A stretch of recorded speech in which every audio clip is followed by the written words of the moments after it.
ये है I shall seal the heavens novel explanation का नया एपिसोड, जिसमें आप सभी का स्वागत है।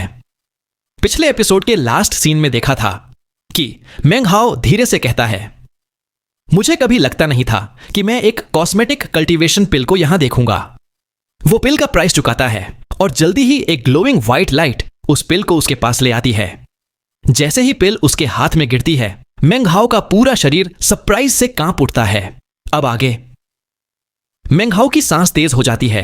उसका कल्टीवेशन बेस तेजी से घूमता है, जिसकी वजह से मिस्ट हिलने लगती है। पर मेंग हाओ को यह सब महसूस नहीं होता।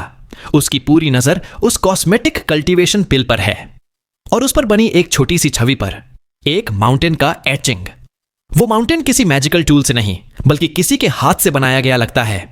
यह कोई मशहूर या खास मेडिसिनल पिल नहीं है, बिल्कुल आम है, पर यह छवि सेंटिमेंटल है। वो माउंटेन कोई भी बाहर वाला नहीं पहचान सकता। ये रिलायंस सेक्ट का ईस्ट माउंटेन था। उस माउंटेन का शेप मेंग हाओ के दिमाग में गहरा बस गया था। एक नजर में उसने पहचान लिया। मेंग हाओ के दिमाग में तुरंत एक इमेज उभर आती है। एक खूबसूरत ठंडी सी शक्ल वाली औरत, सफेद कपड़े पहने, जिसने मेंग हाओ को कल्टीवेशन वर्ल्ड में लाया था। चांद के नीचे उसने पलटकर उसकी तरफ देखा था। शू चिंग, एल्डर सिस्टर शू। मेंग हाओ यह प्रूव नहीं कर सकता कि यह वही कॉस्मेटिक कल्टीवेशन पिल है जो उसने सालों पहले एल्डर सिस्टर शू को गिफ्ट की थी, पर उसका इंट्यूशन चिल्लाकर कह रहा था यह वही पिल है। वो धीरे से पिल को हाथ में उठाता है, अपनी मुट्ठी बंद करता है। व्हाइट बैम्बू हैट के नीचे उसके चेहरे पर तूफान का असर दिखने लगता है। वो सोचता है, अगर उसने कभी इस पिल को यूज नहीं किया और उसे लेकर वो ब्लैक सीफ सेक्ट तक गई, तो ये अब यहां कैसे है? उसके साथ ब्लैक सीफ सेक्ट में क्या हुआ? ये ईस्ट माउंटेन की छवि, क्या वो रिलायंस सेक्ट को मिस करती है या किसी इंसान को? क्या उसने ये पिल किसी को दी, बेची या खो दी? जो इंसान अभी इस मीटिंग में मुझसे इंटरैक्ट कर रहा था, वो एल्डर सिस्टर शू तो नहीं हो सकता। वो अपनी मुट्ठी ढीली करता है और दोबारा एचिंग को देखता है। उसके दिल में एल्डर सिस्टर शू को देखने की बहुत गहरी इच्छा जग जाती है। दिल के अंदर उसके क्वेश्चंस के आंसर्स पहले से ही बैठे हैं। वो धीरे से फुसफुसाता है, एल्डर सिस्टर शू। उसकी आंखों में एक तेज चमक उभर आती है। गहरी सांस लेकर वो समझ जाता है, अगर उसने पिल ना बेची हो, ना किसी को दी हो, तो एक ही पॉसिबिलिटी बची है। उसके दिल में दर्द की चुभन होती है। आंखों के सामने सारे सालों पुराने वो लम्हे उभर आते हैं जब वो पहली बार सूचिंग के साथ था। धीरे से वो कॉस्मेटिक कल्टीवेशन पिल को अपने बैग ऑफ द कॉस्मोस में रख देता है। वो सोचता है, ब्लैक सीफ सेक्ट और साथ ही ये क्लासिक ऑफ टाइम, मुझे जरूर वहां जाना होगा। बाकी की सीक्रेट मीटिंग में उसका मन नहीं लगता। एल्डर सिस्टर शू की तस्वीर उसके दिमाग में घूमती रहती है। मीटिंग खत्म होते ही वो हल्का सा सांस छोड़ता है। मिस्ट खत्म हो जाती है। ओल्ड मैन चिंगशन सबको हाथ हिलाकर अलविदा कहता है और चला जाता है। पवेलियन में बाकी लोग भी बिना कुछ कहे एक एक करके टेलीपोर्ट हो जाते हैं। यही वजह थी कि सीक्रेट ट्रेड अलायंस इतनी पॉपुलर हो रही थी। मेंग हाओ जब वापस आता है तो वो एक और मैंशन के गेट के बाहर खड़ा होता है। वो जगह जहां से उसने लू ताओ का पीछा किया था, उस जगह से पूरी सिटी के दूसरे कोने में थी। उसको अब पता चल गया था कि जो पैलेस वो देख रहा था वो असली में सिटी के अंदर नहीं था, वो बस एक एंट्रेंस था। वो चांदनी रात में स्ट्रीट पर चलने लगता है, सिर उठाकर आसमान की तरफ देखता है। जमीन पर उसका लंबा अकेला साया खिंचता है जो उदासी से भरा हुआ लगता है। ऊपर का चांद वहीं था, पर जगह बदल गई थी। ऐसा लग रहा था जैसे कल और आज के बीच में सालों का फसला आ गया हो। पीछे मुड़कर देखे तो लगता था जैसे उसके पास कोई घर नहीं। वो एक गहरी सांस लेकर आगे चल पड़ता है। वो चलता रहता है रात भर, फिर सूरज निकलने तक, और तब तक चलता है जब तक वो कल्टीवेटर्स की उस सिटी से बाहर नहीं निकल जाता। आखिर में उसका शरीर एक प्रिज्मेटिक बीम में बदल जाता है जो स्टेट ऑफ क्लियर स्काइज को चीरकर सीधा ब्लैक सीफ सेक्ट की तरफ निकल पड़ता है। कुछ दिन बाद black sif sect state of clear skies के ईस्ट में 100,000 माउंटेन्स के बीच में। इसका मेन गेट बहुत ही विशाल था, ऐसा कि कोई भी कल्टीवेटर उसे देखकर औ में आ जाए। 100,000 माउंटेन्स के बीच में 99 बड़े बड़े माउंटेन्स थे, जिन्हें सराउंड करता हुआ एक और उल्टा घूमा हुआ फ्लोटिंग माउंटेन था। इतना बड़ा कि वो एक छोटी कॉन्टिनेंट लगता था। उस फ्लोटिंग माउंटेन के नीचे से विलो के दरख्तों के लंबे लंबे पत्ते लटकते थे, कुछ दर्जनों मीटर्स के, कुछ सैकड़ों। क्लाउड के बीच में लटका हुआ वो लैंड सच में एक सेलेस्टियल जैसा दृश्य बनाता था। Pagodas, richly ornamented buildings, temples, हर जगह। नीचे के 99 माउंटेन्स एक दूसरे से कलरफुल आर्च ब्रिजेस के जरिए जुड़े हुए थे। हर तरफ से वो जगह इनडिस्क्राइबेबल ब्यूटी से भरी हुई थी। फ्लोटिंग माउंटेन के नीचे के रगेड रॉक से गिरता हुआ पानी और हवा में बजती हल्के घंटों की आवाज उस जगह को और भी सीरीन बना रही थी। उस फ्लोटिंग माउंटेन के सबसे ऊंचे पीक पर एक इनॉर्मस इंसेंस बर्नर रखा हुआ था। उसमें 3 मैसिव जॉस स्टिक्स सदा के लिए जलती लगती थीं। उनका धुआं आसमान में उठकर हवा के साथ विलो के पत्तों जैसी लहराते हुए विस्प्स में बदल जाता और फिर बिखर जाता। ये सब मिलाकर ब्लैक सीव सेक्ट के डोमेन्स बनते थे। ये सेक्ट सदर्न डोमेन के 5 महान सेक्ट्स में से एक थी। अगर चाहे तो पूरे 100,000 माउंटेन्स को अपने डोमेन में क्लेम कर सकती थी। उसके डाउ रिजर्व्स गहरे थे और उसके सेक्ट टेक्निक्स हजारों साल पुराने। यहाँ की स्पिरिचुअल एनर्जी इतनी घनी थी कि 100,000 माउंटेन्स का हर माउंटेन स्टेट ऑफ जाओ के स्पिरिट माउंटेन से कहीं ज्यादा पावरफुल था। एक माउंटेन की एनर्जी मेंगहाओ के फाउंडेशन एस्टैब्लिशमेंट वाले वैली से भी ज्यादा थी। यहां तक कि जो आम मॉर्टल्स यहां रहते थे वो भी ज्यादा लंबी जिंदगी पाते थे बिना कल्टीवेशन किए, क्योंकि बचपन से ही वो इस स्पिरिचुअल एनर्जी को सांस लेते थे। 100,000 माउंटेन्स के बाहर एक ब्लैक रोब पहना हुआ नौजवान खड़ा था। उसके चेहरे पर एक लॉफ्टी और प्राउड एक्सप्रेशन था। वो कहता है, ये जो ब्लैक सीव सेक्ट के 100 माउंटेन्स हैं, यहां सिर्फ इनर सेक्ट के क्वालिफाइड मेंबर्स ही कल्टीवेशन कर सकते हैं। इन 1000 माउंटेन्स की क्वालिटी दुनिया के बहुत स्पिरिट माउंटेन्स से कहीं सुपीरियर है। उसके आसपास 5 कल्टीवेटर्स खड़े थे। सब अलग अलग कपड़ों में क्लियरली अलग अलग जगह से आए थे। इनमें से एक स्कॉलर्स रोब पहना हुआ, थोड़ा सा डार्क स्किन वाला रिफाइंड नेचर का बंद था। यह मेंगहाओ ही था। वो नौजवान फिर कहता है, 10,000 माउंटेन्स मेहमानों के लिए हैं, पर मेरी सलाह है फेलो डाओइस्ट्स कि अपने अलॉटेड माउंटेन के अलावा किसी और माउंटेन में बिना सोच समझे मत जाना। यहां बहुत सी फियर्स बीस्ट्स सील की गई हैं और कुछ माउंटेन्स स्पेशल यूज के लिए रिजर्व हैं जो इनर सेक्ट डिसाइपल्स गार्ड करते हैं। अगर तुम वहां घुस गए तो वापस जिंदा नहीं आ पाओगे। फिर वो सबकी तरफ देखकर मुस्कुराता है, फेलो डाओइस्ट, तुम सबने ब्लैक सीव सेक्ट के कॉल पर यहां आकर हमारे गेस्ट बने हो। तुम्हें 10,000 माउंटेन्स में रखा जाएगा। हर एक को एक अलग माउंटेन मिलेगा। वहां तुम्हारे कल्टीवेशन के लिए सब कुछ रेडी है। वहां पहुंचने पर पिल माउंटेन का एक डिसाइपल तुम्हें एक सीव अर्थ पिल देगा। यह हमारी तरफ से एक वेलकम गिफ्ट है।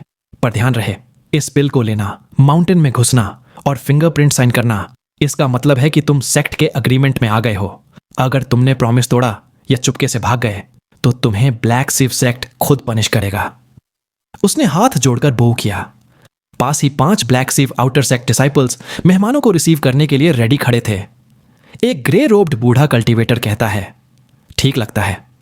बाकी लोग भी हां में हां मिलाते हैं। मेंगहाओ चुप रहता है, बस सामने के एंडलेस माउंटेन्स को घूरता है। वो नौजवान फिर बोलता है, फेलो डाओइस्ट्स, अब ज्यादा इंतजार नहीं है। काफी लोग ऑलरेडी आ चुके हैं। उनके ग्रुप में एक sallow faced middle aged man पूछता है, फाउंडेशन एस्टैब्लिशमेंट स्टेज के कितने फेलो डाओइस्ट्स अब तक आ चुके हैं? नौजवान बोलता है, तुम लोगों को छोड़कर अभी तक 97 लोग आ चुके हैं। यह बोलकर वो एक बीम ऑफ लाइट में बदलकर उड़ जाता है। आउटर सेक्ट के डिसाइपल्स उन 5 लोगों को रिस्पेक्टफुली नमस्कार करके गाइड करने लगते हैं। मेंगहाओ को एक 26-27 साल की यंग वुमन लीड करती है। उसका कल्टीवेशन बेस ची कंडेंसेशन का 7वां लेवल था। वो सुंदर थी और उसके चेहरे पर एक शार्प इंटेलिजेंसी क्वालिटी थी। वो सॉफ्टली कहती है, सीनियर प्लीज मेरे साथ चलिए।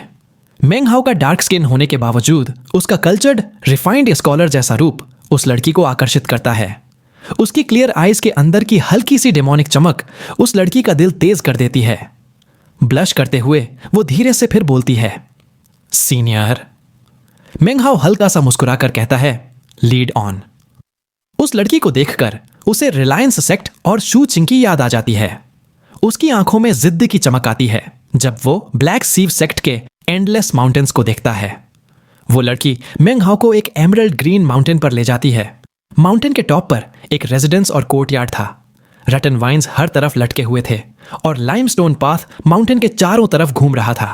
हवा चलती थी। स्पिरिचुअल पावर उस पाथ के साथ घूमती थी। ये जगह किसी का भी मन शांत कर दे। कोर्टयार्ड पर पहुंचने के बाद मेंग हाओ अपने बैग ऑफ होल्डिंग से एक पर्ल हेड ऑर्नामेंट निकालता है जो उसने सीक्रेट मीटिंग में छू नाम वाले आदमी से लिया था और उस लड़की को दे देता है। लड़की का चेहरा लाल हो जाता है और वो बार बार पीछे मुड़कर मेंग हाओ को देखती है जब वो जा रही होती है। रात ढल जाती है, पूरा एरिया शांत हो जाता है, सिर्फ कीड़े मक्खों की हल्की सी आवाज सुनाई देती है। मेंग हाओ बिल्डिंग के सेकंड फ्लोर पर क्रॉस लेगेड बैठा हुआ मेडिटेट कर रहा होता है। तभी शांति को एक ब्लड कर्डलिंग स्क्रीम चीर कर रख देता है। वो आवाज किसी की मौत की पीड़ा जैसी लगती है, ऐसी कि पूरी रात का सन्नाटा तोड़ जाती है। मेंग हाओ दूसरे फ्लोर के खिड़की के सामने खड़ा था। आसमान में चांद चमक रहा था। दूर एक पहाड़ दिख रहा था जो ऐसे लग रहा था जैसे उस पर हल्की सी गॉज जैसी रिपलिंग स्पेल्स छाई हो। उस पहाड़ से एक बहुत ही दुख भरी चीख आ रही थी। वही समय पर अलग अलग पहाड़ों से कई फिगर्स हवा में उड़ के उस तरफ जा रहे थे कि देख सके कि क्या हो रहा है। थोड़ी देर बाद कुछ प्रिज्मेटिक बीम्स उस पहाड़ की तरफ चली गईं। जल्दी ही स्पेल्स की रिपल्स खत्म हो गईं और सब वैसा ही शांत हो गया जैसे पहले था। हर जगह शांति हो गई। मेंग हाओ भौहें सिकोड़ता है, उसकी आंखों में चमक आती है।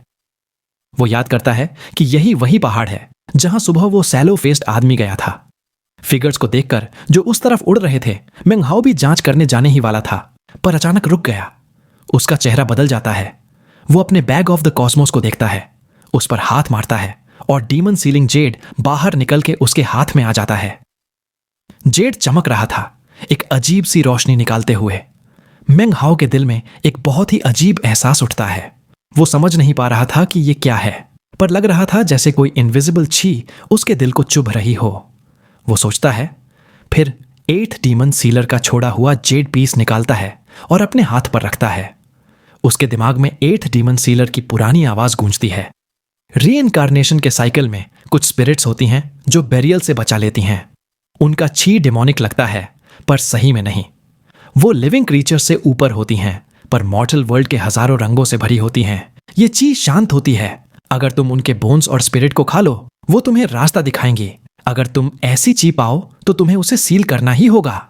मेंग हाओ कुछ पल सोचता है और फैसला करता है कि वो नहीं जाएगा। वो विंडो के पास ही खड़ा रहता है, अपना स्पिरिचुअल सेंस उस जगह भेजता है जहां से वो चीख आई थी।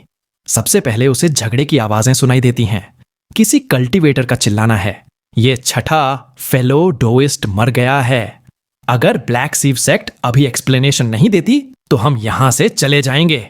एक और चिल्लाता है, हाँ, हमने तुम्हारे बुलाने पर सीव अर्थ पिल के लिए यहां आए। अगर लोग लड़ाई में मरते तो अलग बात थी, पर रात के बीच में लोग अजीब तरह से मर रहे हैं। तुम लोग एरिया सील कर देते हो और किसी को जांच नहीं करने देते। ये बहुत ही अजीब है। हम पूछ तो सकते हैं। लगभग 10 कल्टीवेटर्स पहाड़ के पास खड़े थे। उनकी नजर ब्लैक सीव सेक्ट के कल्टीवेटर्स पर थी जो उन्हें डेथ के सीन तक नहीं जाने दे रहे थे। दूर और भी कल्टीवेटर्स अपने अपने पहाड़ों से उड़ के देख रहे थे। वो कुछ बोल नहीं रहे थे, पर उनकी कल्टीवेशन बेस की पावर हवा में प्रेशर जैसी फैल रही थी। लग रहा था जैसे बिना आवाज के सबको गुस्सा आ रहा हो। ब्लैक सीव सेक्ट के डिसाइपल्स के चेहरे बिगड़ गए। तभी एक भारी सी आवाज घूमती है, 3 दिन के अंदर सेक्ट सबको एक्सप्लेनेशन देगी। आवाज के साथ एक बड़ा ओल्ड मैन आता है जो एक वाइड डोएस्ट रोब पहने होता है। उसके बॉडी से निकली प्रेशर से आसपास के कल्टीवेटर्स के चेहरे बदल जाते हैं। ब्लैक सीव सेक्ट के डिसाइपल्स झुककर बोलते हैं, ग्रीटिंग्स एल्डर चेन। वो ओल्ड मैन आगे बढ़ता है, पहाड़ के नीचे खड़ा होता है, पर हवा में जो फाउंडेशन एस्टेब्लिशमेंट कल्टीवेटर्स थे सब चुप हो जाते हैं। बहुत से लोग झुककर उससे रिस्पेक्ट देते हैं। सब जानते थे कि ये कौन है। मेंग हाओ विंडो से देखता है, चेहरा शांत पर हल्की सी भौहों में सिकुड़ आती है। वो समझ जाता है कि ये ब्लैक सीव सेक्ट का एल्डर है और उसका कल्टीवेशन बेस फाउंडेशन एस्टेब्लिशमेंट नहीं बल्कि कोर फॉर्मेशन है। वो सब पर नजर डालता है और बोलता है। उसकी आवाज तेज नहीं थी, पर हर किसी के दिमाग में गूंजती है। मैं आप सबका शुक्रिया अदा करता हूं कि आप ब्लैक सीव सेक्ट आए। जो भी किलिंग्स हुई हैं, मैं भी इस पर गुस्सा हूं। 3 दिन के अंदर मैं खुद अपने हाथ से किलर को मार दूंगा। एक फाउंडेशन कल्टीवेटर बोलता है, एल्डर चेन, यहां हैं तो हमें सुकून है। धन्यवाद सीनियर। सब झुककर वापस अपने पहाड़ों की तरफ चले जाते हैं। एल्डर चेन ने कुछ समझाया नहीं, पर कोई भी और बहस नहीं करता। जल्दी ही सब शांत हो जाता है। एल्डर चेन और ज्यादा डिसाइपल्स चले जाते हैं। वो पहाड़ जहां से चीख आई थी वो भी शांत हो जाता है। कोई भी और जांच करने की हिम्मत नहीं करता। मेंग हाओ सोचता हुआ वापस क्रॉस लेगेड बैठ जाता है। उसके दिमाग में 8th डीमन सीलर के शब्द गूंजते हैं। ब्लैक सीव सेक्ट में कुछ अजीब हो रहा है। मेंग हाओ की आंखें खुलती हैं। उनमें एक तेज चमक है। जो प्रिकली ची वो महसूस कर रहा था वो अब और ज्यादा गहरी लग रही थी। वो नीचे देखता है, सोचता है, फिर ब्लड इमॉर्टल लेगेसी मास्क निकालता है, अपना स्पिरिचुअल सेंस उसमें भेजता है और ली क्लैन पेट्रियार्क को देखता है जो मेंग हाओ के ब्लड मिस्ट में लपेटा हुआ है। वो लगता है अब कमजोर हो गया है। अब वो पहले की तरह चीखता भी नहीं, जैसे उसके पास ताकत नहीं। मेंग हाओ सोचता है और बोलता है, ब्लैक सीव सेक्ट के बारे में तुम्हें क्या पता है? ली क्लैन पेट्रियार्क गुस्से में बोलता है, मुझे डॉग फार्ट्स पता है, तू छोटे कमीने। अगर तेरे पास थोड़ी भी स्किल होती तो तू। उसके पहले ही मेंग हाओ शांत से अपनी उंगली काटकर एक ड्रॉप ब्लड से उसको और मिस्ट में बांध देता है। एक दर्द भरी चीख गूंजती है और मेंग हाओ अपना स्पिरिचुअल सेंस वापस ले लेता है और कोई सवाल नहीं करता, मास्क वापस रख देता है। इस बीच ब्लैक सीव सेक्ट के 10,000 माउंटेन्स के नीचे एक बड़ा लाइमस्टोन केव्स का नेटवर्क है, जैसे एक जायंट मेज। अंदर एक ऊंचा प्लेटफॉर्म है जहां टॉर्चेस जल रही हैं। टॉर्च की रोशनी से हर जगह शैडो हिल रही थी। प्लेटफॉर्म पर 3 ओल्ड कल्टीवेटर्स क्रॉस लेगेड बैठे थे। उनकी बॉडी सूख गई थी, जैसे वो मर चुके हों। डेथ की उनके आसपास घूम रहा था। फिर भी उनकी आंखें खुली थीं, जिनमें एक पुरानी डार्क चमक थी। उनके फिगर्स ट्विस्ट होते लगते थे, जैसे वो पूरी तरह इस दुनिया में नहीं बल्कि बीच में एग्जिस्ट कर रहे हों। उनके बीच में एक हाइड रखा था जो किसी वाइल्ड बीस्ट की स्किन लग रही थी। उसके किनारे फटे हुए थे और उस पर एक मैप बना था। वो हाइड धीरे धीरे हिल रहा था। उसके ऊपर एक आदमी का फैंटम इमेज खड़ा था जो बिना आवाज के चीख रहा था। ये एक मिडिल एज्ड सैलो फेस्ड आदमी का गोस्ट लग रहा था। ये वही आदमी था जो मेंग हाओ के साथ आया था। उसका बॉडी धीरे धीरे धुंधला पड़ता है और फिर गायब हो जाता है। जैसे ही वो गायब होता है, हाइड के किनारे थोड़े बढ़ जाते हैं और वो और चमकने लगता है। ये सीन कोई भी देखे तो अजीब लगेगा। थोड़ी देर बाद एक ओल्ड आदमी भारी आवाज में बोलता है, कल रात चांद के नीचे ये एक और को कंज्यूम करेगा, फिर हम शुरू कर सकते हैं। दूसरा बोलता है, इस बार हमें हर हाल में कामयाबी पानी है। हमें वो लेजेंडरी आइटम चाहिए, सिर्फ हमारे लिए नहीं, पेट्रियार्क्स के लिए भी। फिर हम सब जाग जाएंगे, फिर हमें इस डार्कनेस में छुपकर नहीं रहना पड़ेगा। तीसरा बोलता है, फाउंडेशन एस्टैब्लिशमेंट पीयूपीस अभी भी काफी नहीं है। हमने न्यूज हर जगह फैलाई, पर सेक्ट्स और क्लैंस इजीली फूल नहीं होते। दूसरा बोलता है, कोई बात नहीं, ये पियप सिर्फ एक हिस्सा है। बाकी जो हमने तैयार किया है उसके साथ इस बार हम जरूर सक्सेसफुल होंगे। उनकी आवाजें धीरे धीरे खत्म हो जाती हैं। सिर्फ बीच में प्लेस्ड हाइड का हिलाव बचा था, जैसे वो कोई वर्शिप का ऑब्जेक्ट हो। रात शांत बीत जाती है। सुबह हो जाती है। मेंग हाओ मेडिटेशन से आंखें खोलता है। बाहर एक मल्टी कलर्ड लाइट की बीम आती है। वो एक औरत में बदल जाती है जो ब्लैक गाउन पहने है, लंबी, सुंदर। उसके बाल कंधे पर गिर रहे थे। वो मेंग हाओ के घर के बाहर रुक जाती है। वो बोलती है, ब्लैक सीव सेक्ट पिल माउंटेन की डिसाइपल हन बे, तुम्हें सीव अर्थ पिल देने भेजी गई है। फेलो डोएस्ट, क्या तुम बाहर आ सकते हो? उसकी आवाज नरम थी और मुस्कान फूल जैसी थी। उसकी आंखें चमकती थीं और स्माइल सफेद और प्यारी थी। उसका emerald green gown violet embroidery से सजा हुआ था। उसका पूरा लुक अलग सा लग रहा था। मेंग हाओ बाहर आता है और दोनों टेबल पर बैठते हैं। हनबे मुस्कान के साथ मेंग हाओ को देखती है। उसकी आंखें और तेज चमक रही थीं, चाहे वो जाने अनजाने में हो। वो बोलती है, फेलो डाओइस्ट, आपका नाम क्या है? उसकी आवाज चिड़िया की तरह मधुर थी, सुनने में अच्छी लग रही थी। मेंग हाओ ठंडे लहजे में बोलता है, मेंग हाओ। उसने अपना नाम छुपाने की कोशिश नहीं की। उसे लग रहा था कि हान बे का cultivation base early foundation establishment stage पर है। हान बे थोड़ी हैरान होती है, फिर मुस्काती है। वो बोलती है, तो आप ही फेलो दाओइस्ट मेंग हैं। ये एक कॉन्ट्रैक्ट है। कृपया अपना थंब प्रिंट लगाइए, फिर मैं आपको आपका सीव अर्थ पिल दे सकती हूं। अगर आप सेक्ट के रूल्स फॉलो करेंगे तो आपको एक और मिलेगा। वो अपना ब्रेसलेट हिलाती है और एक स्क्रोल उसके हाथ में आता है। वो मेंग हाओ को देती है। मेंग हाओ उस ब्रेसलेट को देखकर स्क्रोल को एक्सेप्ट करता है। स्क्रोल पढ़ता है, फिर अपना राइट थंब उस पर लगाता है। हान बे उससे देखती रहती है। थंब प्रिंट लगाने के बाद वो एक जेड बॉक्स निकालकर साइड में रखती है। वो बोलती है, ये रहा तुम्हारा सीव अर्थ पिल। ध्यान रहे, इसे दिन में कंज्यूम नहीं करना। इसका असली नाम है मून सीव मदर अर्थ पिल। तुम जब इसे लोगे तो ये मूनलाइट को अब्सॉर्ब करेगा। वो मुस्काती है, फिर निकलने के लिए उठती है। मेंग हाओ अचानक बोलता है, क्या हम पहले कभी मिले हैं? हनबे हैरान होकर देखती है। मुझे याद नहीं कि हम मिले हैं, फेलो दाओइस्ट मेंग। मेंग हाओ बोलता है, मेरी गलती, मैंने तुम्हें किसी और समझा। वो सोचता है। हनबे मुस्काती है, फिर लाइट बनकर चली जाती है। दूर जाते वक्त उसका चेहरा थॉटफुल हो जाता है। मेंग हाओ जेड बॉक्स उठाता है, घर के अंदर जाता है। बॉक्स खोलता है। अंदर एक मेडिसिनल पिल है जो एक छोटे बच्चे के हाथ जितनी बड़ी है। सफेद, वैक्स से सील्ड, पर उससे तेज मेडिसिनल एरोमा और स्पिरिचुअल एनर्जी निकल रही थी। वो सोचता है, एक्चुअली एक पिल मेरे लिए काफी है, पर मैं इसे कैजुअली कंज्यूम नहीं कर सकता। पहले देखना पड़ेगा कि ये असली है या नकली। वो बॉक्स रखकर आंखें बंद करके मेडिटेशन करने लगता है। समय बीत जाता है, रात हो जाती है। चांद आसमान में चमक रहा है, सब शांत है। मेंग हाओ के माउंटेन के बाहर एक शैडोवी फिगर बिना आवाज के दिखाई देता है। वो अजीब लग रहा था, जैसे एक रिपलिंग हाइड। ध्यान से देखो तो वो वही सैलो फेस्ड आदमी था जो मर गया था। उसकी आंखें चमकती हैं। वो आसपास के पहाड़ों को देखता है, फिर मेंग हाओ के पहाड़ को चुन लेता है। उसका बॉडी फ्लैश होता है और वो मेंग हाओ के घर की तरफ उड़ता है। जब वो माउंटेन के टॉप पर रेजिडेंस के पास पहुंचता है, मेंग हाओ जो क्रॉस लेगेड मेडिटेटिंग कर रहा था, अचानक अपना सिर उठाता है। उसकी आंखें तेज चमक रही थीं। मेंग हाओ ठंडी सी आवाज में हम फाउ करता है। वो अपने राइट हैंड से बैग ऑफ द कॉस्मोस पे थप्पड़ मारता है और 2 वुडन सोर्ड्स बिना आवाज के सामने आ जाती हैं। फिर एक टैलिस्मैन उसके हाथ में गिरता है और उसका पूरा शरीर इनविजिबल हो जाता है। तभी एक सैलो फेस्ड आदमी का चेहरा दिखाई देता है जो माउंटेन टॉप की तरफ फ्लोट करके आता है। जहां से वो गुजरता है वहां की सारी घास फूस और पौधे मुरझा जाते हैं, जैसे उनका लाइफ चला गया हो। लाइमस्टोन पाथ भी राख में बदल जाता है और लगता है जैसे पूरा माउंटेन डेथ ची से घिरा हुआ हो। लेकिन इस माउंटेन के बाहर किसी को भी यह सब नहीं पता चलता। वो फिगर सीधा मेंग हाओ के रेजिडेंस के बाहर पहुंचता है। बिना रुके सीधा दीवार के पार होते हुए सेकंड फ्लोर में घुस जाता है।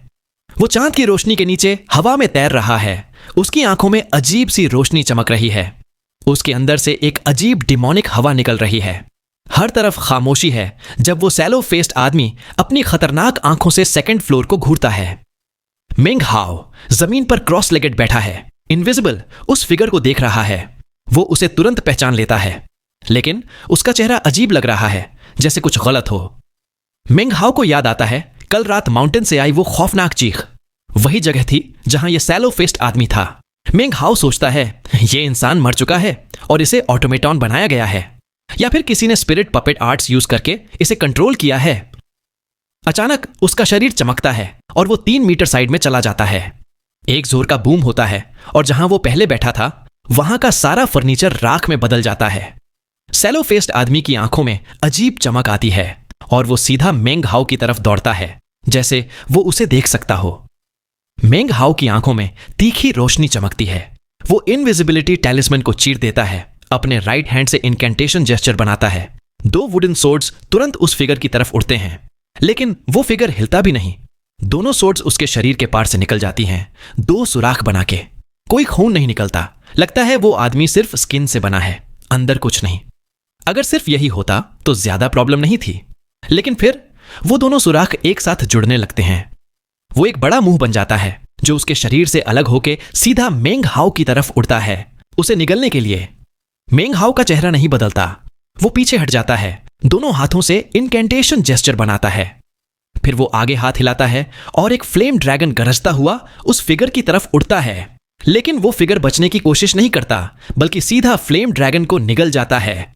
वो अपना सिर घुमाता है, मेंग हाओ को देखता है। उसके होंठ एक खतरनाक मुस्कान में मुड़ जाते हैं। फिर वो उसकी तरफ कूदता है। मेंग हाओ भौहें चढ़ाता है, दोनों हाथों से इनकेंटेशन जेस्चर्स बनाता है और हवा में आगे धकेलता है। अचानक कई फ्लाइंग सोर्ड्स दिखाई देती हैं। तुरंत ही वो टूटकर छोटे छोटे टुकड़ों में बदल जाती हैं, जो एक तेज टॉर्नेडो की तरह उस फिगर की तरफ घूमते हैं। साथ ही 2 वुडन सोर्ड्स वापस घूमकर उस फिगर के सिर की तरफ तीखेपन के साथ वार करते हैं। उनके बाद मेंग हाओ एक ब्लैक नेट फेंकता है जो उस फिगर को घेर लेता है। ठे की आवाज के साथ फ्लाइंग सोर्ड श्रैपनेल उस फिगर को लगभग 2 टुकड़ों में चीर देता है और वुडन सोर्ड्स उसके सिर में घुस जाते हैं। लेकिन वो फिगर इतना खराब होने के बाद भी अपने आधे चेहरे से मेंग हाउ को देखता है, मुस्कुराता है। वो फिर से उसकी तरफ लर्च करके बढ़ता है, लेकिन ब्लैक नेट में लपेट लिया जाता है। उसका शरीर तड़पता है, जैसे वो नेट के गैप से निकलने की कोशिश कर रहा हो।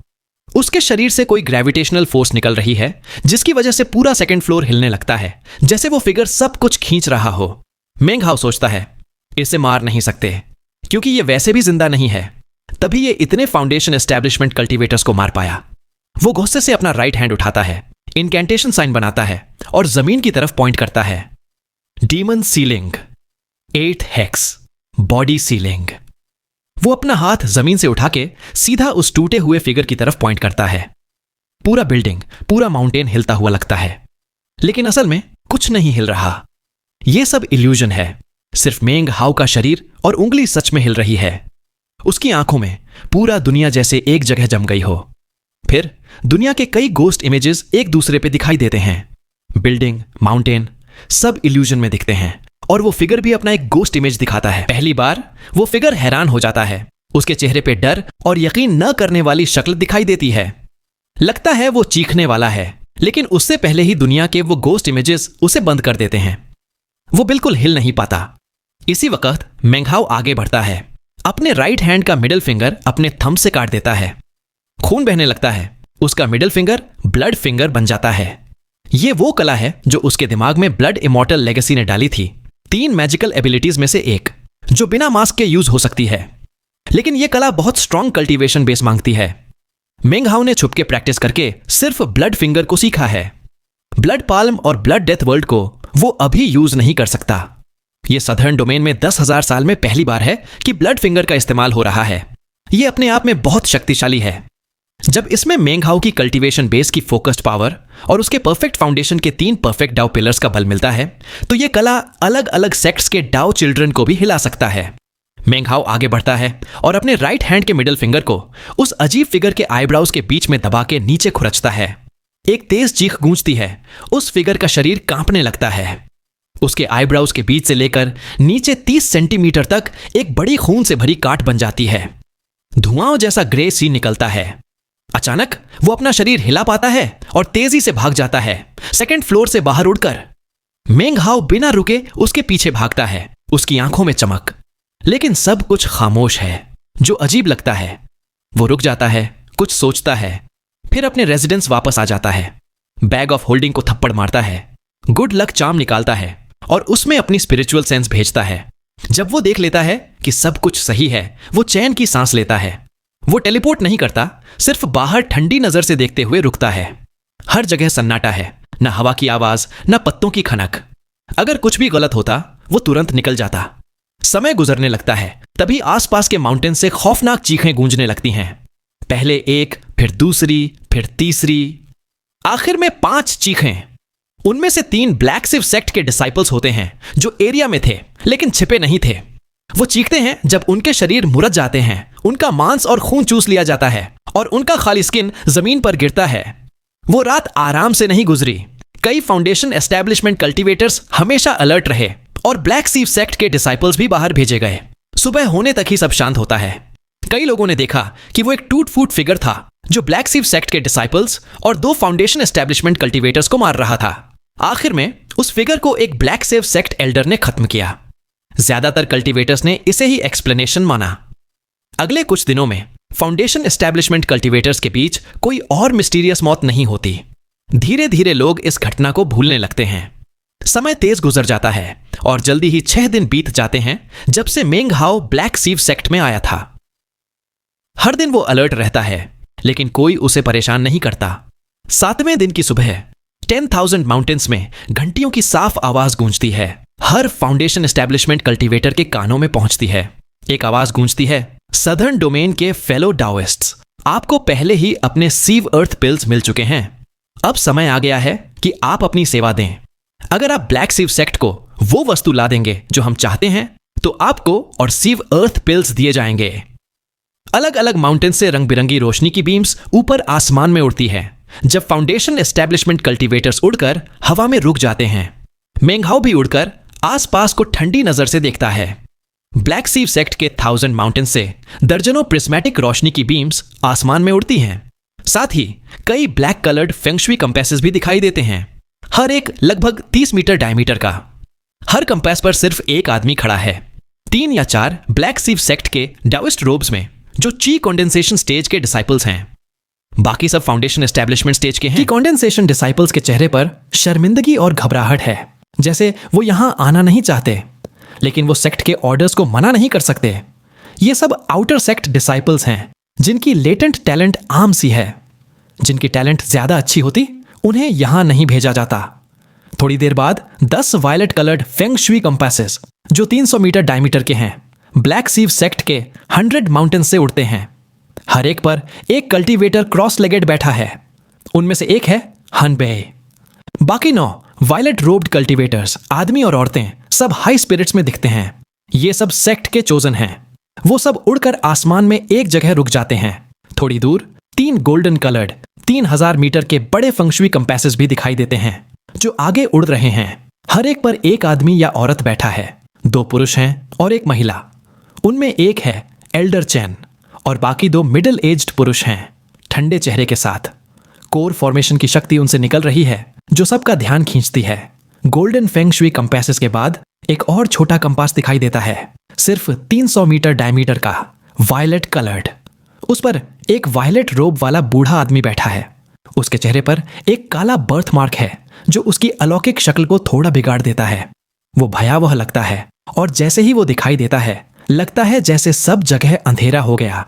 लेकिन मेंग हाओ की नजर उस बूढ़े पर नहीं टिकती।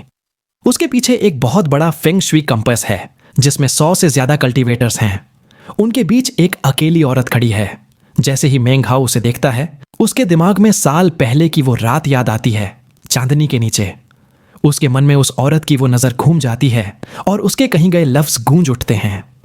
मैं पिल कल्टीवेशन वर्कशॉप गई थी। जो कॉस्मेटिक कल्टीवेशन पिल तुमने मुझे दिया था, वो तुमने नहीं खरीदा था। ये थी एल्डर सिस्टर शू।